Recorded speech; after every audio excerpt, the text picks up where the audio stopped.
Bon, Continuez. en avant. Comment ça va? Ça va très bien. Mais en vain, on n'arrive pas à prendre rendez-vous avec vous. Mais écoutez, il n'y a pas de problème, on va arranger ça.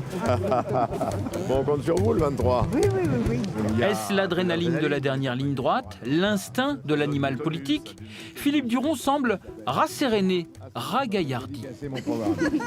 On était dans une campagne où le mensonge, la diffamation était la règle pour certains.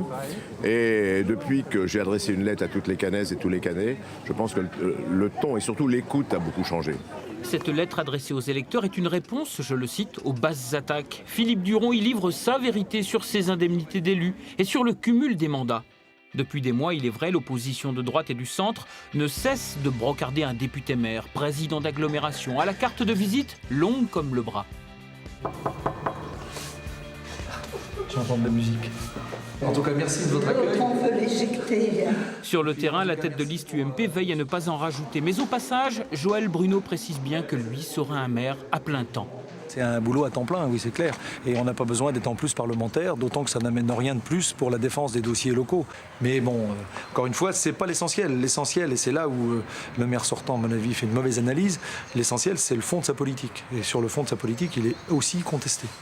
Et je vous le dis aujourd'hui, le chemin à éviter, c'est celui proposé par nos adversaires. Voulez-vous une ville gérée par de vrais canets, détachés des appareils politiques et des états-majors nationaux, libres de leur destin et motivés par le seul bien commun? Sur ce thème, la candidate centriste y va aussi de son couplet. Sonia de la Provôté garantit une autre pratique du pouvoir.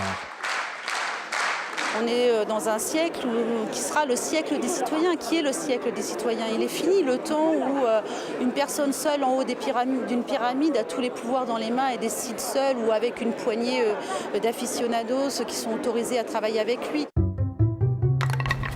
Les drôles d'idées de Joël et Sonia. La réplique de Philippe Duron à ses adversaires est assez piquante. Moi, je préfère la malice à la méchanceté. Nous, on est malicieux, on essaye de manier l'humour. Sur sa gauche, Philippe Duron doit composer avec les écologistes, qui faisaient pourtant partie de sa majorité au conseil municipal. Le sondage publié au début du mois les crédite de 9% des intentions de vote. Et ça, c'est aussi important. Si à un moment donné, on veut donner un élan démocratique dans une élection, bien qu'il y ait une diversité au premier tour, et évidemment, derrière, il faudra construire des majorités. Bonjour, l'alternative à gauche. Crédité aussi de 9% dans les sondages, l'alternative à gauche ne signera pas d'accord politique avec les socialistes, mais la liste est prête à négocier des places éligibles entre les deux tours. En revanche, il n'y aura pas de discussion possible avec Lutte ouvrière.